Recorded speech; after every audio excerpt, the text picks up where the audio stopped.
আজকে আরেকটি নতুন ভিডিও নিয়ে হাজির হয়ে গেলাম আপনাদের মাঝে।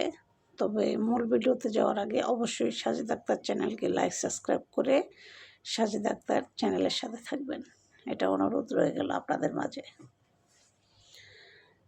তো আজকে যে ভিডিও নিয়ে হাজির হয়েছি সেটা হচ্ছে আমার জীবনের সবচেয়ে করুণ একটা কাহিনী আজকে আপনাদের সাথে শেয়ার করব। আমি ছিলাম আপনার খুবই গহীন, মনে করেন খুবই গহীন গ্রামের একটা মেয়ে, খুবই পল্লী এলাকার মেয়ে। কারেন্ট নাই, মোবাইল নাই, নেটওয়ার্ক নাই, কোনো কিছু নাই। গরিব, একদম কৃষকের একটা মেয়ে আমি ছিলাম। তো ঢাকায় এসেছি খালামণির বাড়িতে বেড়াইতে। তো সেখানে যখন আমি বেড়াইতে আসি, আসার পর আমার খালামণি যে বাড়িতে, আমার খালামণির তো নিজের ফ্ল্যাট, তার পাশের ফ্ল্যাটের এক ছেলে আমাকে প্রচণ্ড পছন্দ করছে এক দেখায়। তার বাবা হচ্ছে প্রচণ্ড কোটিপতি। পছন্দ করার পর সে আমাকে আমার খালামণির কাছে আমার জন্য বিয়ের প্রস্তাব পাঠায়। পাঠানোর পর আমাদের বিয়ে হয়। বিয়ে হওয়ার পর আমার জীবনটা যে এরম নরক হয়ে যাবে আমি জীবনে কল্পনাও করতে পারি নাই। আসলে প্রত্যেকটা বাবা মা তার মেয়েকে বিয়ে দেয় কোটিপতি ছেলে দেখে, যে মেয়ে সুখে থাকবে। আসলে কথাটা একদম ভুল। কোটিপতি জামাই হলেই কখনোই মেয়ে সুখে থাকতে পারে না। কারণ কোটিপতি ব্যক্তির যদি মনুষ্যত্ব বা মনের ভিতরে মানসিকতা না থাকে, টাকা পয়সা দিয়ে কখনোই সুখ কিনে আনা যায় না।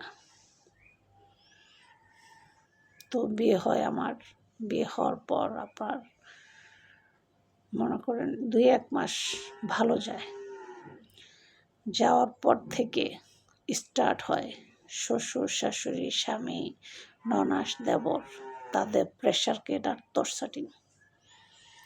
তাদের একটাই কথা, আমরা গরিবের মেয়ে বিয়ে করেছি, বিয়ে করে এনেছি একমাত্র আমাদের কথায় উঠবে আর বসবে। এই জন্য আমরা গরিবের মেয়ে বিয়ে করে এনেছি আমার ভাইয়ের জন্য। আমরা যা বলবো তুমি তাই শুনবা, না শুনলে তোমার কপালে বিশাল দুর্গতি আছে। তা আমি শিক্ষিত মেয়ে, গরিবের ঘরের মেয়ে হলে কি হবে, আমি তো শিক্ষিত মেয়ে, অন্যায় আমি প্রশ্রয় দেই না। না দেওয়ায় ওনারা যা বলে আমি মানি না, কারণ ওনারা উল্টোপাল্টা কথা বলে।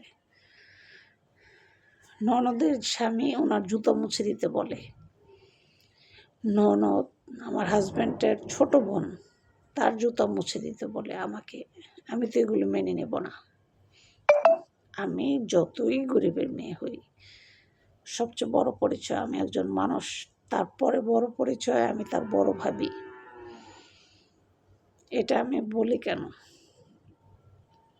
এটা আমি বলাতে আমার হাজব্যান্ডের কাছে আমার শ্বশুর শাশুড়ি ননদ এরা সবাই অফিস থেকে আসার পর আমার হাজব্যান্ড বিচার দিছে, তোর ওয়াইফ এই ধরনের কাজ করে। যেটা করি নাই সেটাও বলছে, যেটা করছি সেটাও বলছে। তারপরে আমাকে প্রচণ্ড মারছে, প্রচণ্ড পরিমাণে আমাকে আঘাত করছে।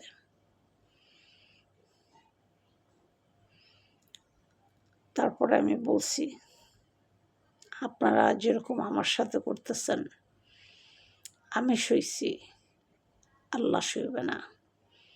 কারণ উপরে একজন আল্লাহ আছেন, উনি সব কিছু দেখেন, কে দোষী আর কে নির্দোষ। শুধু একটু কথাই বলছি।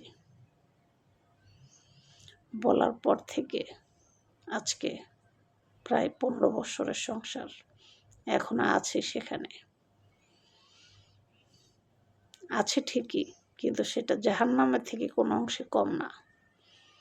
গরিবের মেয়ে বুঝে নিত, কোটিপতির সংসারে বিয়ে হলে যেরকম হয় আর কি, সেটা আমার জীবনে ঘটছে বা হচ্ছে।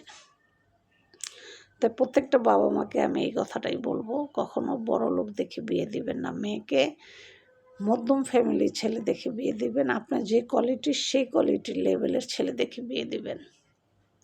হয়তো মেয়েটার জীবন বেঁচে যেতে পারে, না হয় আমার মতো জীবন নরক হয়ে যাবে।